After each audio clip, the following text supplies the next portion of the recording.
Hello दोस्तों, मेरा नाम आकाश है और मेरी उम्र 18 साल है। मैं दिखने में आकर्षक और स्टाइलिश लड़का हूँ। मेरी कई सारी गर्लफ्रेंड हैं, जिनके साथ मैं खूब मस्ती करता हूँ। मेरी एक काम वाली है, जिसकी उम्र 28 साल है और उसका नाम सुमन है और वो दिखने में बहुत ही खूबसूरत है। वो हमारी सोसाइटी के पास वाली झोपड़पट्टी में ही रहती है। हमारे यहाँ पर पिछले 5 महीने से काम पर है और वो दिखने में बहुत ही आकर्षक है। उसको देखकर नहीं लगता कि वो एक शादीशुदा औरत है। वो दिखने में बिल्कुल कुंवारी लड़की की तरह लगती है और उसका वो सुंदर बदन मुझे हमेशा ही उसकी तरफ आकर्षित करते हैं। दोस्तों, उसकी वो साड़ी पहनने की स्टाइल भी बहुत मस्त है और उसे देखकर तो किसी का भी मन बेहाल हो जाए। वो कुछ ऐसी ही है कि उसकी साड़ी एकदम कसी हुई हमेशा नाभि से नीचे रहती है, जिसकी वजह से उसकी वो सुंदर कमर, उस पर वो गहरी नाभि हर किसी को अपनी तरफ झुकने पर बेबस करती है और उसकी उभार भी कयामत लगते हैं। उसकी कमर पर एक चैन, हाथ में हरे कलर की चूड़ियां, उसको इस तरह सजा धजा देखकर मुझे ऐसा लगता था कि वह हर रोज रात में मेरे साथ ही रहे। दोस्तों, जब मैंने पहली बार उसकी सुंदरता को देखा तो मैं देखता ही रह गया, क्योंकि मैंने उसके रहने के तरीकों को देखकर गलत अंदाजा लगा लिया था। दोस्तों, उसको पहली बार देखकर ही मैं उसका दीवाना हो गया और मन ही मन उसे पाने के बारे में विचार करने लगा और मुझे अब कैसे भी करके उसे अपना बनाना था। दोस्तों, मेरे परिवार में मेरी बहन, मैं और सिर्फ मेरी माँ है। मेरे पापा की कुछ समय पहले मृत्यु हो गई है, इसलिए अब घर में हम 3 ही लोग रहते हैं।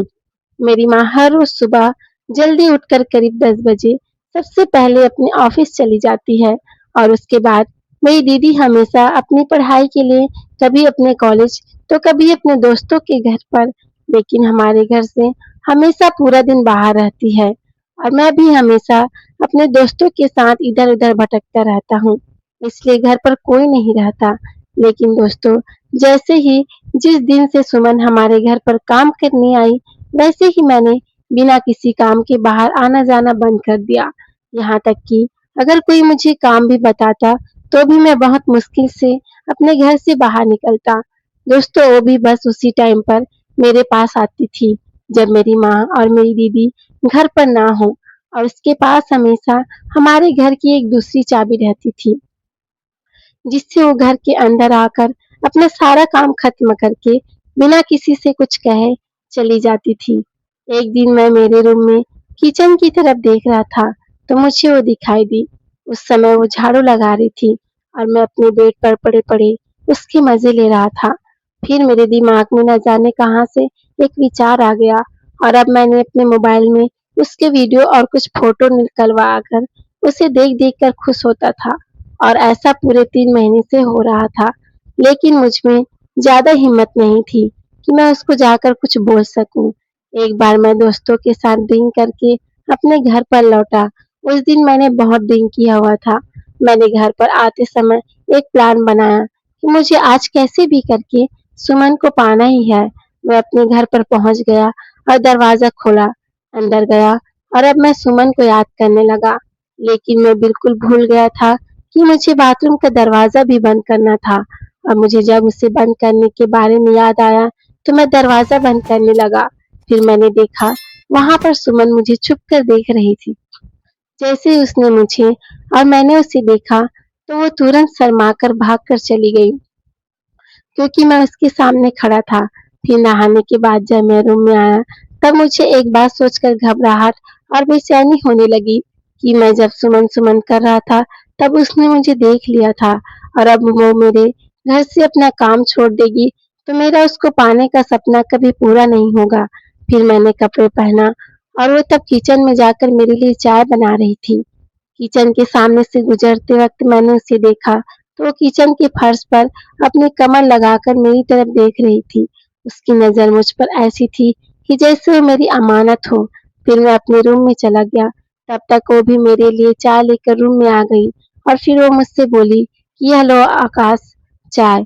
तो मैंने कहा कि सामने टेबल पर रख दो और तुम मेरा बेड साफ कर दो। अब वो मेरे कहते ही तुरंत मेरा बेड साफ करने लगी थी। मैं तैयार हो रहा था तो मैं कांच से उसको अपना बेड साफ करते वक्त देख रहा था। अभी भी मैं वहां खड़ा हुआ था और उसके आकर्षक बदन को देखकर मेरा मन अब व्याकुल हो उठा था। तभी अचानक मैं नीचे गिर गया और तभी सुमन ने मुझे देख लिया और मुझे उठाने लगी। मुझे उठाते-उठाते उसका साड़ी का पल्लू सरक गया। मेरा तो जैसे मन मचल ही उठा। मैं थोड़ा घबरा गया। तभी उसने मस्ती में आकर मुझे पकड़कर खींच लिया। तो मैंने उससे कहा कि यह सब क्या है सुमन? उसने कहा मैं भी आपसे प्यार करती हूँ और फिर झट से किचन में चली गई और मैं भी तुरंत किचन के पास चला गया। वो किचन से बाहर खिड़की के पास खड़ी हुई थी। वहां पर खड़ी होकर चाय पी रही थी। फिर मैंने थोड़ी हिम्मत करके धीरे-धीरे उसके पास चला गया और मैंने उसकी कमर को छू लिया। फिर उसने पीछे मुड़कर देखा और मैं अब थोड़ा-सा घबरा गया था। फिर उसने मुझसे पूछा कि आकाश तुम यहाँ क्या कर रहे हो? लेकिन मैंने उससे कुछ नहीं कहा। मैं बस थोड़ा-सा पीछे हो गया। लेकिन मुझे अभी तक याद नहीं था कि मेरा हाथ अभी भी उसकी गोरी-गोरी कमर पर था। अब उसने मुस्कुराते हुए मुझसे कहा कि आकाश और अब वो जोर से हंसने लगी और अब मैं मन ही मन बहुत खुश हो गया और मुझे भी इस बात का पक्का विश्वास हो गया कि सुमन भी मेरे साथ प्यार के लिए तैयार है। अब मैंने उससे कहा कि सुमन मैं तुमसे बहुत प्यार करता हूँ, तुम मुझे बहुत अच्छी लगती हो, मैं तुम्हें बहुत प्यार करूँगा और तुम्हें बहुत अच्छी तरह से रखूँगा। लेकिन अब तक उसने मुझसे कुछ नहीं कहा। फिर वो उठी और अपना सर हिलाकर अपनी हामी भर दी और कहा कि आज तुम्हारी माँ थोड़ा-सा जल्दी ही आने वाली है और हम बिस्तर पर बैठे थे, तभी मेरी माँ आ गई और उन्होंने हमें एक साथ देख लिया। अब भी मुझे ही देख रही थी। मेरा बहुत उतरा हुआ सा था और मुझे लगा कि मम्मी आज मुझे बहुत मारेगी। लेकिन दोस्तों ऐसा कुछ नहीं हुआ। माँ ने मुझसे हर दिन की तरह बिल्कुल शांत आवाज में रोज की तरह बात की। अब उनका इतना सब कुछ देखने के बाद भी मेरे लिए ऐसा बदला हुआ व्यवहार देखकर मैं बहुत हैरान था और मैं बहुत गहरी सोच में डूबा हुआ था। तभी माँ ने मुझसे कहा कि अरे बोलती क्यों नहीं, आज गए थे ना अपने ट्यूशन के लिए। मैंने कहा कि हाँ, उन्होंने मुझे कल बुलाया है, मैं इसलिए कुछ देर वहाँ पर रुक कर चला आया। अब मुझे बिल्कुल भी यकीन नहीं हुआ कि माँ ने कुछ देर पहले सुमन को मेरे साथ मेरे कमरे में देख लिया था, लेकिन वो मुझसे अब तक कुछ भी नहीं बोली। मुझे लगा कि शायद उनको कुछ समझ नहीं आ रहा होगा और अब मैंने वो सब जो कुछ हुआ उसके बारे में सोचना बिल्कुल बंद कर दिया था। मुझे लगा कि माँ मेरी हर एक ज़रूरत पूरा करती है, शायद इसीलिए वो मुझसे कुछ नहीं बोली होंगी। फिर कुछ घंटों बाद रात हो गई और हम लोग खाना खाने के बाद टीवी देखने लगे। मैं कुछ देर बाद उठकर अपनी छत पर जाकर सैर करने लगा, फिर नीचे आकर सो गया। दूसरे दिन मैं सुबह बहुत देर से उठा, करीब 12 बजे। तब तक माँ ऑफिस चली गई थी और मेरी दीदी कॉलेज जा रही थी। मैं अब बहुत बेसब्री से सुमन का इंतजार करके उसके बारे में सोचकर व्याकुल हो रहा था, लेकिन तब तक भी सुमन नहीं आई। फिर मैंने अपनी माँ को यह सब मालूम होने के बावजूद भी मैंने उनको कॉल करके सुमन को हमारे घर पर बुलाने को कहा और माँ के कॉल करने के बाद सुमन बहुत देर से आई और मैं फिर से झटपट बाहर से जाकर आ गया। फिर मैंने धीरे से दरवाज़ा खोलकर बाहर से देखा कि सुमन सबसे पहले मेरे कमरे में झाड़ू लगा रही थी और फिर मैंने यही अच्छा मौका मानकर तुरंत दरवाज़ा बंद करके अंदर जाकर झट से अपने कमरे का भी दरवाज़ा बंद कर दिया। फिर उसने मेरी तरफ थोड़ा घबरा कर देखा और फिर मेरे पास आ गई। फिर उसने मुझसे कहा कि दरवाज़ा खोलो, मुझे इस चक्कर में आकर मेरी नौकरी नहीं गंवानी। हम लोग बहुत गरीब हैं और हमें काम की बहुत ज़रूरत है। कल तुम्हारी माँ ने मुझे एक बार माफ़ किया है, यही उनकी रहमदिली है, नहीं तो दूसरों के घर पर होती तो उन्होंने मुझे बहुत धक्के मारकर बाहर निकाल दिया होता। फिर मैंने उसका एक हाथ पकड़ा और उसको यह झूठ बोला कि माँ ने जब मुझसे पूछा कि मैं तुम्हारे साथ हमारे कमरे में क्या कर रहा था, तब मैंने उनसे कहा कि सुमन की गर्दन पर एक कीड़ा बैठा हुआ था और वो चिल्ला रही थी, तो मैंने उस कीड़े को उससे दूर करने में उसकी मदद की थी। और बस माँ मेरे मुँह से यह बात सुनकर मुझसे कुछ नहीं बोली और वो बोली कि अच्छा ठीक है, अब तुम बिल्कुल भी मत डरो। फिर मैंने उसे बेड पर बिठा दिया। हम दोनों एक दूसरे के हो गए और अब सुमन हमारे परिवार का हिस्सा बन गई थी और वो मेरे साथ बहुत खुश थी। मैं हर कभी मौका देखकर उससे प्यार करता था। दोस्तों, तीसरे दिन की शाम को करीब 7 बजे मैं फुटबॉल खेलकर अपने घर पर आ गया।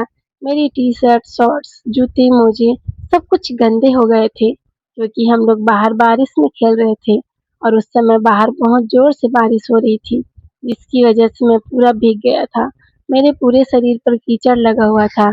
खेल खत्म होने के बाद हम सब दोस्त चाय पीने पास में लगी एक चाय की टपरी में चले गए। हम लोग बारिश में भीगकर ही चाय पी रहे थे और तभी अचानक से मुझे मेरी माँ का फ़ोन आ गया। उन्होंने मुझसे कहा कि तुम जल्दी से घर आ जाओ और फिर मैंने अपनी माँ को ठीक है, मैं अभी आता हूँ बोल दिया। मेरे दोस्तों को मुझ पर शक हुआ और मेरे एक दोस्त ने मुझसे पूछा कि क्या यार आकाश, आजकल घर जाने के लिए तू बड़ा बेचैन रहता है, क्यों? कुछ तो बात है, क्योंकि घर का नाम सुनते ही आजकल तू बड़ा खुश हो जाता है। तो मैंने कहा कि कुछ नहीं यार, ऐसा कुछ भी नहीं है जैसा तुम सोच रहे हो। और अब सब दोस्त बार-बार मुझसे पूछने लगे और मेरी शर्म देखकर वो सब मेरे ऊपर हंसने लगे और कहने लगे कि आज कुछ तो बात है। फिर मैंने कहा कि कुछ नहीं यार, और मैं सब दोस्तों को बाय कहकर अपनी साइकिल को लेकर इधर से चुपचाप निकल गया और अपने घर पहुंचा। मैं आज बहुत भीगा हुआ था, तो माँ ने मुझे बालकनी से देख लिया था और मुझे उनके चेहरे पर गुस्सा साफ दिखाई दे रहा था। फिर मैंने बंगले का गेट खोला और अपनी साइकिल को खड़ा कर दिया, बेल को बजाया और मुझे घर के अंदर से खाने की बहुत अच्छी खुशबू आ रही थी। फिर दरवाज़ा खुल गया और अब मेरे सामने सुमन खड़ी थी। दोस्तों, सुमन आज भी बहुत सुंदर दिख रही थी। उसने नाक में नथ पहनी हुई थी और बालों में गजरा लगाया हुआ था। होठों पर हल्की सी लिपस्टिक लगाई हुई थी और बालों को बहुत अच्छे से पीछे गोल-गोल करके बांध दिए थे। उसकी साड़ी गहरे काले कलर की थी और उसने अपनी साड़ी को हर दिन की तरह अपने घुटनों के ऊपर धोती जैसे ही पहनी हुई थी। उसने मस्त मेकअप किया हुआ था और उसकी बड़ी-बड़ी नसीली आँखों पर हल्का-सा काजल भी लगाया हुआ था, जिसमें हर कोई डूबकर मरने को तैयार था। फिर माँ मुझसे बोली, "ओह आकाश, मैंने तुम्हें बोला था कि कंपनी एक ज़रूरी मीटिंग की वजह से मैं आज दिल्ली जा रही हूँ। फिर तुमने आज घर आने में इतना लेट क्यों कर दिया?" तो मैंने उनसे कहा कि गलती हो गई, आप मुझे माफ़ कर दो, और मैंने दरवाजे से सुमन को हल्का-सा धक्का देकर अंदर चला गया और अपने जूते खोलने लगा। तभी माँ ने मुझसे कहा कि मैं अभी अपनी फ्लाइट के लिए निकल रही हूँ और सुमन तुम्हारे लिए खाना बना देगी। मुझे लगा था कि तुम जल्दी से आओगे तो हम होटल में जाकर खाना खा लेंगे, लेकिन तुम्हारी वजह से आज रात का खाना भी सुमन को बनाना पड़ रहा है और अब उसे भी तो अपने घर पर जाना है। उसे आज तुम्हारी वजह से बहुत देरी हो जाएगी। दोस्तों, जब माँ मुझे डांट रही थी, तब मेरे मन में कुछ और ही चल रहा था, क्योंकि उस दिन के बाद से 2 दिन हो गए हैं मुझे सुमन के साथ समय बिताए। मैंने अब तक उसे सिर्फ छुआ ही है, प्यार नहीं किया था। अब मैं मन ही मन आज की रात प्यार की कल्पना कर रहा था और कुछ प्लान बना रहा था। तभी माँ ने मुझे छूकर हिलाया और मुझसे पूछा कि तुम्हारा ध्यान किधर है? अब मैं अपने सपने से उठ गया और बोला कि हाँ, आप बोलो ना माँ। और वो कहने लगी कि मैं अभी जा रही हूँ, नहा धोकर खाना खा लेना, क्योंकि तुम्हारी दीदी को आज घर पर आने में बहुत वक्त लगेगा, इसलिए तुम खाना खा लो। मैं अब चलती हूँ, बाय। दोस्तों, मुझसे यह बात कहकर माँ ने अपना बैग उठाया और वो अपनी गाड़ी में बैठकर चली गई।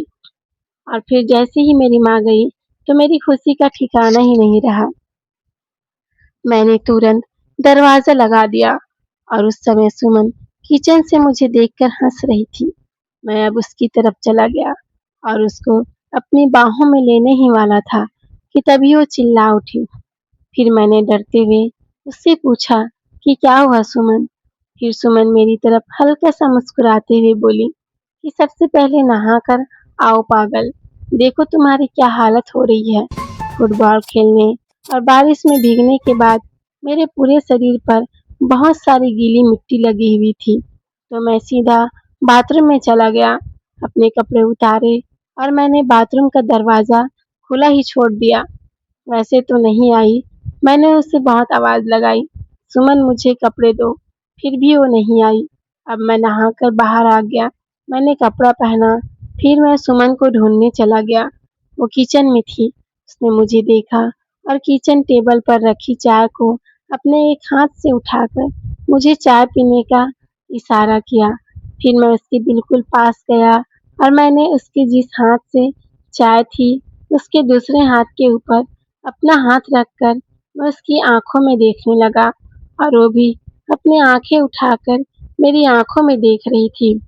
मैं बस सुमन की आँखों में बिल्कुल खो सा गया और उसने मुझे हिलाते हुए चाय को मेरे मुँह के पास रख दी। मैंने तुरंत वो चाय पीकर खत्म करके बेडरूम में चला गया।